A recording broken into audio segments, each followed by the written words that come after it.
ربي ذو الجلال والإكرام. دو عظیم گناہوں کی وجہ سے قبر میں آگ.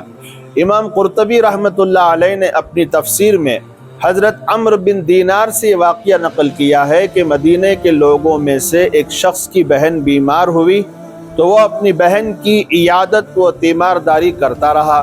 پھر وہ مر گئی تو اس کو کفن دے کر قبر میں دفن کر دیا گیا. یہی شخص دفن کے موقع پر اترا تھا. اس کے پاس جیب میں دینار کی ایک تھیلی تھی، وہ قبر میں گر گئی. تو بعض لوگوں کے تعاون سے قبر کھود کر دیکھا گیا تو قبر میں آگ دہک رہی ہے. یہ اپنی ماں کے پاس آیا اور پوچھا کہ میری بہن کا عمل کیسا تھا. ماں نے کہا جب وہ مر چکی تو عمل پوچھ کر کیا کرو گے، مگر جب اس نے اصرار کیا تو ماں نے بتایا تیری بہن ایک تو نماز کو تاخیر کر کے پڑھا کرتی تھی، اور دوسرے جب پڑوسی سو جاتے یعنی سونے کے لیے دروازہ وغیرہ سب بند کر دیتے تو جا کر ان کے دروازوں پر کان لگا کر ان کا تجسس کیا کرتی تھی اور ان کی پوشیدہ باتیں معلوم کرنے کی کوشش کرتی تھی.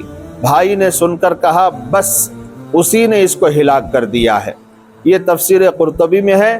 بڑی عبرت کا قصہ ہے. اللہ سب کی حفاظت کرے. مگر آج کتنے ایسے لوگ ہیں جو دوسروں کا تجسس کرتے ہیں اور ان کی باتوں کو معلوم کرتے ہیں، اور ان سب سے ہم سب کو بچنے کی اللہ توفیق عطا فرمائے.